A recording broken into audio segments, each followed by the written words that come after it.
Hello toi, j'espère que tu vas bien. Bienvenue sur ma chaîne, bienvenue chez Laurie's Art and Books où on parle de lire, de journaling et un petit peu d'art. Comment vas-tu aujourd'hui? Dis-moi, est-ce que la vie est belle? Est-ce que tu as gagné au loto? Est-ce que ton crush a retourné tes sentiments? J'espère que oui, parce qu'on est en février, c'est le mois de l'amour. Tout est censé bien se passer là. Voilà, parce que l'amour c'est bien sûr la réponse à tout, n'est-ce pas? Bref, je suis peut-être un petit peu fatiguée de voir des offres partout par rapport à la Saint-Valentin, je pense que tu l'auras compris dans mon sarcasme. Bref, aujourd'hui, on va faire mon bilan de janvier 2022. Oui, je viens peut-être un petit peu en retard. Non, je ne fais pas partie de ces booktubeuses qui vont te sortir leur vidéo bilan du mois, le premier du mois d'après, le 2 du mois. Non, moi je prends mon temps. Écoute, moi je prends des pauses de plusieurs semaines et puis après je reviens avec 2 vidéos par semaine. C'est la vie. Franchement, ici, on est là pour être chill, tu vois. Écoute, je vais pas te faire la revue de tous les livres parce que de 1, ce serait trop long. Et puis il y en a certains que je réserve pour des vidéos particulières parce que je pense qu'ils le méritent. Anyway, dans tous les cas, ce premier mois de janvier, donc forcément j'ai mon carnet là, tu auras compris. Ce premier mois de janvier, comme je disais, j'ai lu 10 livres, enfin 10 œuvres en tout. Il y a 5 romans, 5 graphiques, comme quoi la parité ici on la respecte. Et aujourd'hui je vais te faire 6 revues. Alors il y a du bon, il y a du moins bon, vraiment moins bon, mais reste jusqu'à la fin parce que je vais quand même te présenter des petites pépites, même si je vais pas faire de vidéo que pour ces pépites, ça reste des très bons livres. On va commencer avec Solo Leveling, j'ai lu le tome 3. Donc Solo Leveling, j'allais dire 2, mais je ne sais pas qui est l'auteur. Tu verras ici, je suis désolée. Donc, je sais que c'est aux éditions K-Books, parce que c'est K-Books qui édite quasiment tous les webtoons. Solo Leveling, donc, dans ce webtoon, c'est le tome 3, donc je vais te parler du tome 1. Hein. Dans ce webtoon, on va suivre un jeune homme qui est dans un monde où il y a des donjons, entre guillemets. Les donjons, ce sont des endroits où il y a des monstres qu'il faut tuer parce que sinon, ils tuent les humains. Enfin, ils tuent les humains. C'est catastrophique, etc. Un petit peu post-apo, si tu veux. Il y a des, j'allais dire des dragons, mais non, des monstres. Et à côté, forcément, il y a des chasseurs. Il s'appelle Jinwo, le personnage principal. Donc, on va suivre Jinwo, qui est un des chasseurs. Par contre, il est réputé pour être le chasseur le plus nul de l'histoire. Un jour, il va se passer quelque chose, il va aller dans un donjon où, bah écoute, les choses vont vraiment très mal se passer et quelque chose va changer dans sa vie qui va faire que. Donc tu t'imagines que si on suit le plus nul, c'est qu'il y aura une certaine évolution, pas forcément vers le bon, je tiens à préciser, mais voilà, il y a une certaine évolution. Alors le synopsis est très classique, hein. Rien de ouf, c'est un... j'allais dire isekai, c'est pas du tout isekai, j'ai oublié comment on appelle ce type de synopsis, enfin de trope là. Mais c'est assez classique, je suis d'accord avec toi. Par contre, les plus de ce webtoon, en général, avant de parler du tome 3, c'est déjà les graphismes. Je suis désolée, mais ils sont magnifiques, rien à dire. Et au-delà des graphismes, les angles pris dans les dessins. C'est-à-dire que c'est un des rares webtoons où l'image n'est pas plate, dans le sens où ce n'est pas une scène juste te représente. Tu sens le mouvement, c'est tellement bien fait que tu défiles. Donc en général, les webtoons, c'est de haut en bas. Bon là, je l'ai acheté en physique, donc je tourne les pages. Mais tu défiles et tu as vraiment l'impression d'être dans le truc. Tu as l'impression que les choses se passent. Tu es vraiment dedans. Les couleurs sont très vivides. Tout est fait pour que tu sois dedans. Donc c'est vraiment l'un des plus. Ensuite, on suit un personnage qui n'est pas totalement nul. C'est-à-dire, c'est pas tout blanc ni tout noir. Et d'ailleurs, c'est comme ça que je vais passer à ma revue du tome 3. Ce tome 3 m'a vraiment... convaincue de continuer la série. Au début, j'étais pas sûre parce que l'avantage des webtoons, c'est que, je vais dire peut-être une unpopular opinion, c'est que selon moi, les auteurs de webtoons sont bien meilleurs en graphisme, en dessin que les auteurs de manga. Parce que j'ai remarqué que dans les webtoons, les auteurs se lâchent pour avoir vraiment leur plume. Bon, après, je suis d'accord qu'un manga reste un manga. Il y a un certain style, entre guillemets, à respecter. Mais dans les franchement, dans les webtoons, ça peut avoir le style manga, mais c'est tellement plus beau. J'ai l'impression que l'auteur met quand même plus de soin à ce qu'il fait. Après, les webtoons sont moins longs, donc ça explique sûrement les choses. Mais tout ça pour dire que voilà, c'est un acquis pour moi dans les webtoons, et c'est pas forcément ce qui allait me retenir pour Solo Leveling. Mais dans ce dernier tome, enfin, c'est pas le dernier, je crois qu'il y en a 4 qui sont sortis ou 5. Mais dans le tome 3, il y a une vraie évolution du personnage de Jinwo qui devient gris. Et moi, j'adore ça. Franchement, j'étais entre le détester et l'adorer. Tu vois, c'était vraiment dur et j'adore ce genre de de dilemme là. Donc voilà, et puis l'histoire a bien avancé, on a toujours des graphismes très beaux, franchement, rien à dire sur ce point. Donc je pense l'avoir mis, je lui ai mis combien d'étoiles? Je lui ai mis 4 étoiles, donc je recommande. En tout cas, c'est moi, ce tome-là m'a convaincu que je vais continuer. Ensuite, un autre graphique que j'ai lu et que je n'aurais pas dû.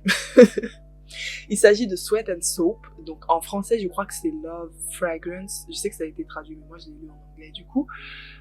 Sweat and Soap, le tome 1. Pour être très franc, je le voyais dans beaucoup de revues de personnes qui lisent des mangas et ces personnes avaient l'air d'apprécier. Mais en fait, ce manga est tellement cringe, il est malaisant. Je comprends pas. Franchement, j'aime beaucoup les mangas, mais je comprends pas cette facilité des auteurs, des mangaka, en fait, à nous mettre dans des situations aussi malaisantes et aussi pas normales, tu vois. C'est-à-dire qu'on a une romance qui est très mignonne. Bon, c'est une romance, hein. Je vais te dire le synopsis, ça va être très simple. On a une jeune femme, j'ai oublié le nom. J'ai pas à me rappeler, de toute façon, je compte pas continuer. Mais on a une jeune femme qui travaille dans une entreprise qui fabrique des savons. Elle a un problème, cette jeune femme, c'est qu'elle sue beaucoup et que sa sueur pue. Je vais vous faire une confidence. J'ai eu ce problème-là aussi, et je l'ai peut-être un peu moins, mais je me rappelle que à l'adolescence, putain de merde, qu'est-ce que je suais. Alors là, en plus je faisais beaucoup de sport, mais bon, bref. C'est vraiment un problème qu'on passe au-dessus, genre c'est rien, mais franchement la sueur, les gars, ça peut traumatiser. Ah! Combien de fois on m'a dit, plus la sueur. Ou alors, tu sais, quand t'as les auréoles. Bref, je m'égare. En tout cas, la go, elle sue, c'est ma pote, genre, elle est pareille. Donc, régulièrement, elle fait des pauses pour aller se nettoyer un peu les aisselles, pour rester, voilà, nickel. Et puis, elle adore l'entreprise dans laquelle elle travaille, parce que l'entreprise fabrique des savons, et qu'elle, elle est fan de ces savons. Ils ont des bonnes odeurs, tout ça, tout ça. Un jour, elle va tomber sur un monsieur qui est la personne qui développe ces savons, en tout cas les senteurs, qui est un peu le nez de l'entreprise. Le gars, là, va la sniffer. C'est littéralement ça. Le gars va la sentir, et il va adorer son odeur, et il va prétexter que pour le bien de l'entreprise, parce qu'il faut qu'il trouve une nouvelle odeur, en fait, pour une nouvelle collection. Il veut continuer à étudier l'odeur de la go, donc c'est un prétexte pour se rapprocher, et puis voilà. Ok, bon, le synopsis de base, même, il est bizarre, mais bon, franchement, dans les mangas, on a l'habitude, mais franchement, c'est trop cringe. C'est trop malaisant, la façon dont le personnage principal masculin se rapproche d'elle, la façon dont il la sniffe. Mais quand je dis sniff, je dis les termes. Il la sniffe comme un chien. Et le pire, c'est que l'auteur ou l'autrice, je sais même pas si c'est un homme ou une femme, j'ai pas fait gaffe, en vrai. Mais l'auteur ou l'autrice a réussi à rendre cette romance mignonne. Mais c'est trop cringe. Et il y a plein de choses que la jeune femme laisse passer. Et le pire, c'est qu'au début, elle lui dit, c'est pas normal ce que vous faites. Vous n'êtes pas censé, genre, vous rapprocher de quelqu'un et puis la sentir comme ça, etc. Donc, moi, je me suis dit, oh, il va y avoir une romance, mais quand même, on va le remettre à sa place, il va apprendre des choses. Elle a dit ça une fois et puis c'est fini.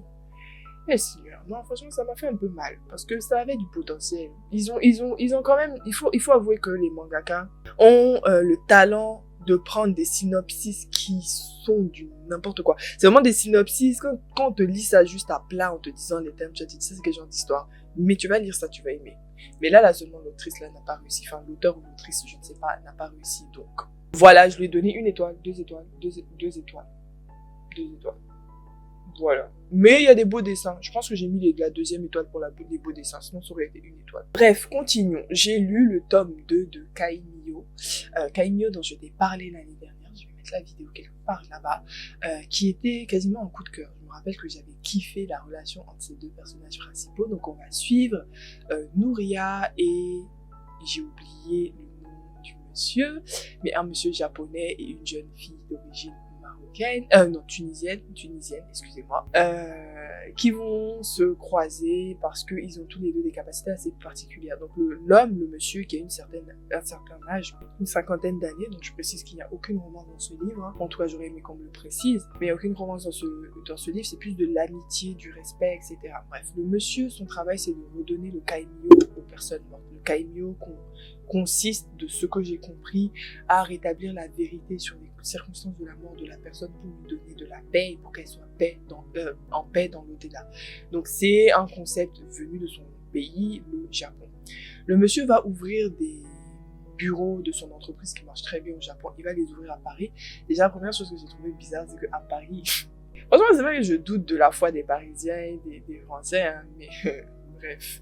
En tout cas, il gagne du travail. La vérité, il arrive avec son concept, Bon, c'est un peu un enquêteur aussi, parce que du coup, vu que c'est élucider la vérité sur, voilà, pour donner de l'honneur, nanana, ça reste quand même un petit enquêteur, c'est-à-dire il arrive à trouver la vérité dans les circonstances de la mort des personnes. Il va rencontrer du coup Nouria pour X ou Y raison via le pied de sa grand-mère. Forcément, il va pas aller vers une jeune fille de 14 ans, elle a 14 ans, j'ai même pas dit, de 14 ans pour parler, et puis ils vont développer une certaine amitié parce que Nouria entend les morts, elle entend la voix des morts. Forcément, c'est très pratique pour quelqu'un qui enquête sur la mort des morts, si t'as à côté de toi quelqu'un qui entend la voix des morts. Donc c'est de là que ça part, et on va suivre leurs aventures ensemble, sachant que ce n'est pas juste des aventures ensemble, il y a un fil conducteur. Les pères du monsieur, dont j'ai oublié le nom, sont morts dans une circonstance très compliquée, mêlée à l'histoire d'une entreprise très grande, genre une sorte de multinationale. Et le père de Nouria est lui aussi décédé dans des circonstances assez tragiques, mêlées à cette certaine entreprise. Donc ils vont mener l'enquête, si tu veux. Je vais pas aller plus loin parce que sinon je vais te spoiler. Pour être très franche avec toi, j'ai pas trop aimé ce deuxième tome. Je suis vraiment... je suis déçue. Je suis super déçue parce que c'est le premier service presse que j'ai demandé de moi-même, c'est-à-dire je suis allée vers la maison d'édition, j'ai dit le premier tome j'avais trop aimé, est-ce que vous pourriez m'envoyer le deuxième tome en service presse? Ils ont accepté et j'ai pas aimé. Voilà, c'est des choses qui arrivent. Par contre, je sais exactement pourquoi j'ai pas aimé, c'est que c'était trop jeunesse pour moi et il y avait trop de facilité. Je me suis tellement accrochée à l'histoire que je voulais vraiment que ça... Enfin, je me suis détachée du fait que c'est de la jeunesse. Il faut avouer que c'est à partir de 12 ans, je crois, un truc comme ça. Donc c'est vraiment de la jeunesse. Et moi, je me suis tellement accrochée au personnage que je m'attendais à une enquête de ouf, sachant que le gros de l'enquête commence vraiment dans le deuxième tome. Enfin, une grosse partie de l'enquête, pardon, commence dans le deuxième tome. Et il y avait tellement de facilité, de plot holes. Genre, j'avais des trous dans l'histoire où je me disais, mais ça, c'est bizarre. Non, mais dans la vraie vie, ça se passerait jamais comme ça. Mais genre, ça, c'est trop gentil. Dans la vraie vie, il y aurait ça. Vraie vie, pardon, il y aurait ça, etc. Il y aurait plus de violence, sauf que c'est fait pour des enfants. Donc, forcément, il y aura pas trop de violence. Donc, ouais, ça m'a déçue. Ça m'a déçue. Après, je pense que je vais offrir les 2 tomes que j'ai à une nièce, parce que je suis sûre que ça plairait. Enfin, c'est vraiment beau. J'ai bien aimé la relation de ces personnes, ce respect qu'ils avaient. L'enquête, en vrai, elle est bien menée. C'est juste que, il y a trop de facilité. C'est pas pour moi. C'est pas pour moi. Donc, je vous conseille quand même ce livre si vous voulez l'offrir. Par contre, si vous vous attendez vraiment à une enquête, bon, c'est pas ouf de ce côté, quoi. Et il n'y a pas un côté fantastique très présent non plus. Faut pas s'attendre à ça, même si Nouria entend la voix des morts, effectivement. Je ne l'ai même pas dit, mais je lui ai donné 2 étoiles et demie. Alors, on continue du coup avec la pire déception de tout ça. Jusque-là, tu te disais, ah Laurie, tes lectures, elles sont bof, il y a pire. J'ai lu The Storyteller, sorcière. Je te mets ici des éditions Kinaï que j'avais achetées au salon du livre de Montreuil, je me rappelle. Franchement, ne lisez pas ça. Passez votre chemin, c'est pas la peine, vous n'allez pas aimer, il n'y a aucun intérêt. Je suis vraiment désolée s'il y a l'un des responsables des éditions qui viennent, mais franchement, Tom me dit la vérité, tu n'as pas aimé. Je vais pas dire c'est nul, mais c'est pas poussé. En gros, c'est un recueil d'histoires BD, en gros. Chaque BD fait quelques pages, il y en a 4. Le livre, il est gros comme ça, hein. Franchement, il fait genre une centaine de pages, même pas. Donc, il y en a 4, donc une vingtaine de pages, on va dire, un peu plus par histoire. Et chaque histoire a un graphiste, non, a un dessinateur, un illustrateur différent. Ça, c'est une partie que j'ai vraiment beaucoup aimé et que c'est pour ça que j'ai mis les 2 étoiles et demie. C'est juste les illustrations, le fait de découvrir un type d'illustration, un style d'illustration très différent à chaque fois. Par contre, l'histoire en elle-même, ils se sont basés sur des contes ou des mythes qui tournent autour des sorcières dans le monde entier. C'est-à-dire, on a l'Asie de l'Est, on a l'Europe nordique. Qu'est-ce qu'on a encore? Je sais même plus. J'ai oublié tellement. On a l'Amérique et le troisième, je sais pas c'est où. Mais on a plusieurs endroits dans le monde où il y a des mythes autour des sorcières et du coup, il y a une histoire qui est faite autour de ça. Et franchement, c'était nul. C'était nul parce que c'était trop court, ça n'allait pas assez loin. On nous posait une histoire bizarre et je n'ai rien à dire de plus que c'était nul. Franchement, moi-même, je suis déçue d'être déçue. Parce que ça, là, j'en attendais beaucoup. Mais bon, c'était nul. Comment même j'ai mis 2 étoiles? J'ai mis 2 étoiles, je sais même pas pourquoi. C'est les dessins. 2 étoiles pour les dessins. Allez. Mention acceptable pour l'effort. Voilà, on va continuer. Je vais te parler de Enchantment of Ravens de Margaret Rogerson, que j'ai lu en tout début d'année. Ça doit être le premier livre que j'ai lu cette année. Donc Margaret Rogerson que j'ai connu avec Sorcery of Thorns, qui était quasiment un coup de cœur l'année dernière, ou peut-être même un coup de cœur. Je me rappelle plus trop. Mais alors, Enchantment of Raven, c'est une autre histoire très classique de la fantasy. On va suivre une jeune fille qui est une artiste dans un monde où il y a les fae qui cohabitent avec les humains. Enfin non, pas vraiment. En tout cas, on a des fae, on a des cours fae. Il y a des humains. Les fae sont forcément, entre guillemets, au-dessus des humains parce qu'ils sont déjà immortels de mémoire. Ils sont très beaux parce qu'ils peuvent avoir des chimères qui les rendent parfaits. C'est eux qui sont riches. Enfin bref, voilà. Il y a des humains en bas qui sont pas forcément pauvres, mais qui, voilà, qui sont pas aussi bien que les fae, quoi. Et les fae, leur seul défaut, entre guillemets, c'est qu'ils ne peuvent pas mentir et ils ne peuvent pas pratiquer d'art. Rien du tout. Genre rien.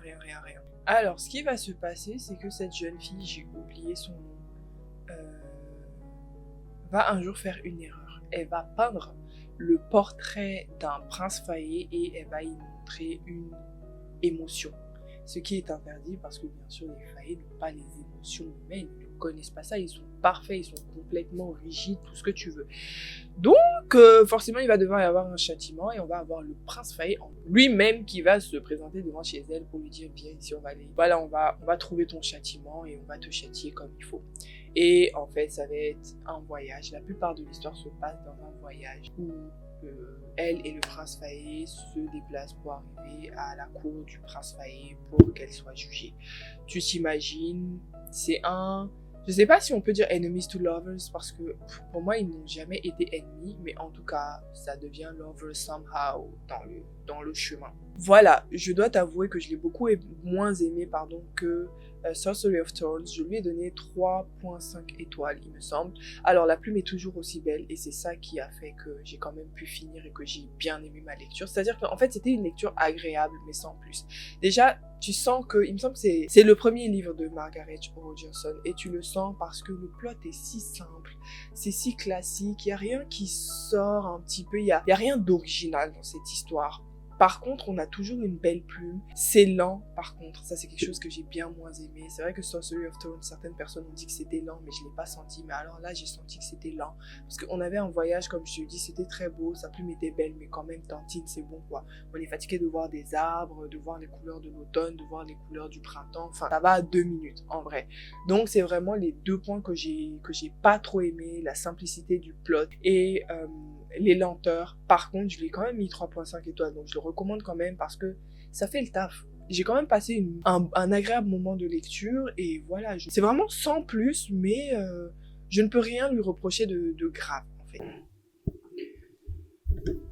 Alors, si le cadrage a changé, que ma tête a changé, que je suis plus fatiguée, enfin que j'ai l'air plus fatiguée, ce qui est le cas, c'est parce que ma caméra a décidé de s'éteindre au milieu d'une phrase. Donc je suis obligée de la reprendre, enfin j'ai été obligée de laisser charger la batterie et de reprendre la caméra plus d'1 heure après pour finir ma vidéo. Heureusement que je vous aime vraiment beaucoup parce que ça, c'est pas quelque chose que j'aime bien. Bref, le dernier livre du coup dont je vais te parler et c'est celui que j'ai le plus aimé, donc ça aurait été dommage de ne pas te le présenter. Il s'agit de Steam Sailors, le tome 1 que je vais te mettre ici, de Ellie S. Green, qui est une autrice de fantasy, une autrice française. Alors, Steam Sailors est une trilogie, donc moi je n'ai lu que le tome 1 et j'ai vraiment beaucoup aimé. Dans Steam Sailors, on va suivre Prudence, donc on est dans un monde de fantasy où il y a 2 parties du monde qui cohabitent sans jamais se toucher. Il y a le haut monde et le bas monde. Tout simplement, le bas monde, c'est notre monde, mais on va dire un petit peu plus arriéré, un petit peu plus proche du médiéval, on va dire. Et il y a le haut monde où il y a des arches en l'air, tout simplement. Il y a des bateaux qui naviguent dans les airs, entre les nuages, tout ça.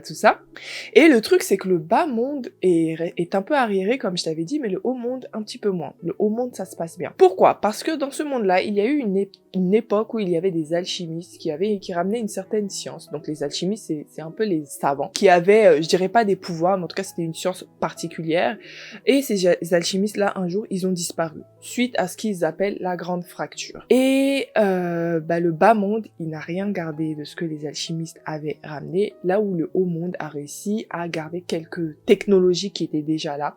Grâce aux alchimistes, le bas monde, il a brûlé, en gros, il s'est éloigné complètement de ces technologies pour aller vers l'industrialisation. Sauf que bon, voilà, c'était peut-être pas le bon. Bref, donc nous, dans ce monde-là, on va suivre Prudence. Prudence qui est une jeune fille, donc je crois que quand on commence à la suivre, elle a 16 ans, un truc comme ça, qui n'a pas eu de chance dans sa vie parce que elle s'est fait rejeter beaucoup de fois, elle a connu le deuil, elle vit seule à l'époque à laquelle on la suit, et un jour elle va se faire kidnapper par des pirates de l'air, donc des pirates du haut monde. Et je ne l'ai pas précisé, mais dans ce monde, le haut monde et le bas monde ne se croisent jamais. Limite, le haut monde est un mythe, parce que les gens du bas monde ne les voient jamais, au grand jamais. Voilà, elle va se faire kidnapper par des pirates de l'air lors d'un événement. Je suis pas en train de dire qu'ils sont descendus pour la prendre elle en particulier, mais lors d'un événement, elle va se faire un petit peu kidnappée, entre guillemets, elle va devenir l'otage des pirates. Et au fur et à mesure, elle va finir par s'intégrer et vivre avec eux et se rendre compte que les pirates ont eux-mêmes une quête qui a un lien avec les alchimistes disparus. C'est ça un petit peu le synopsis. Alors, j'ai beaucoup aimé, même si je tiens à préciser qu'au début, j'étais très dubitative, pour 2 raisons. Alors, première raison pour laquelle j'étais dubitative, le personnage de Prudence, au début en tout cas, est très froide. On a une narration à la 3e personne, mais du côté de Prudence, du point de vue de Prudence, en tout cas la plupart du temps. Et c'est plutôt très froid. C'est plutôt très froid selon moi, pas au niveau de l'écriture, mais au niveau du personnage de Prudence. Ce qui fait que, étant donné que c'est notre personnage principal, tu n'arrives pas à t'attacher à elle parce qu'elle passe par des moments très durs. Elle a déjà vécu quand on la rencontre des moments très durs, mais elle a un tel détachement qui vient peut-être de trauma de l'enfance, je suis d'accord, mais elle a un tel détachement qu'on ne sait jamais ce qu'elle pense. On a l'impression qu'elle vit les choses de façon détachée alors que elle vit quand même des choses très dures. Donc ça ne m'a pas plu dès le début. Et la deuxième chose, c'est que quand Prudence va se faire kidnapper, elle va se retrouver dans un énorme bateau de pirates.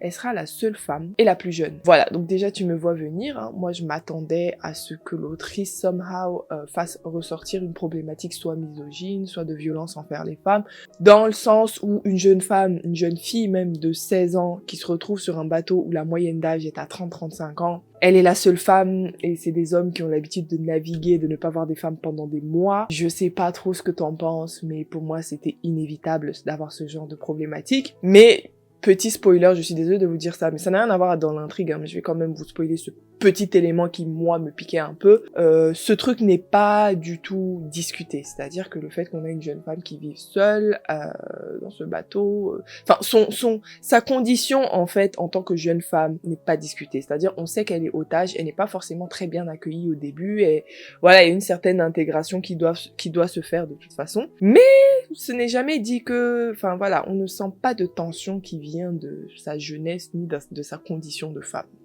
Voilà, donc je voulais juste préciser parce que peut-être que si vous lisez, vous allez avoir les mêmes appréhensions que moi. Je ne sais pas si c'est un bon choix d'avoir complètement éludé cette question ou que l'autrice aurait dû en parler, je sais pas. Moi, en tout cas, au final, j'ai pu apprécier ma lecture. L'écriture de l'autrice est très très belle, selon moi. J'ai vraiment aimé. C'est assez simple, mais assez brodé pour être beau, pour nous décrire le monde de façon efficace, sans qu'on se perde, mais de façon à ce qu'on puisse visualiser tout ce qui peut se passer dans ce monde. Donc ça, c'est vraiment topissime, sachant que il n'y a pas de créatures surnaturelles particulières. Le domaine fantaisique vient vraiment du monde et pas du lore, en fait, des créatures qui sont autour d'eux. Donc ça a été très facile à appréhender, et au niveau de l'histoire, bah écoute, au début c'était assez lent, mais j'ai fini très vite à rentrer un petit peu dans le bain, et ça c'est franchement, j'ai kiffé l'histoire. La fin, on avait une fin quand même. Moi, j'ai déjà acheté la suite, par exemple. Il faut vraiment que je lise la suite ce mois de février, là. J'ai pas le choix. mais voilà, j'ai vraiment aimé. Et dernier point positif pour moi, je me suis beaucoup accrochée aux pirates, enfin, à tous les personnages autour de Prudence. Ce qui est étonnant parce que dès le début, je me suis dit que c'était les méchants, parce que c'est vraiment des pirates, hein. Faut pas croire que c'est des pirates tout gentils à la Robin des Bois, non. C'est des pirates qui tuent, lorsqu'ils ont kidnappé Prudence, il y a eu des morts, enfin voilà, c'est pas... Au début, on nous les présente pas comme des gentils, mais l'autrice a réussi à retourner la chose pour nous faire quand même nous attacher à des personnes qui quand même, on a daily basis, ne sont pas forcément des enfants de cœur. Et moi, je trouve que ça, c'est un tour de force, en tout cas pour moi, parce que je suis quelqu'un de rancunière. Quand je lis des choses méchantes de la part d'un personnage, j'ai toujours derrière la tête qu'il avait fait ça. Alors que là, je l'ai pas oublié, mais j'ai réussi quand même à m'accrocher à eux, ce qui est pas mal. Voilà, j'espère que tu te laisseras tenter par Steam Sailor, parce que si tu dois garder un seul livre de toute mon update lecture, ce serait celui-là. Et je l'ai vraiment beaucoup aimé. Je vais te laisser sur ça, sur ce point. Voilà, j'ai eu un bon mois de lecture avec ces 10 lectures. Bon, je t'en ai présenté que 6, mais t'inquiète pas, tu vas en voir certaines dans des vidéos seules, uniques, quoi. Mais c'était pas mal, c'était pas mal. Et n'hésite pas à me dire, toi, comment ton mois de janvier de lecture s'est passé. Et bah, je te dis à bientôt hein, pour une nouvelle vidéo, t'as l'habitude. Ciao!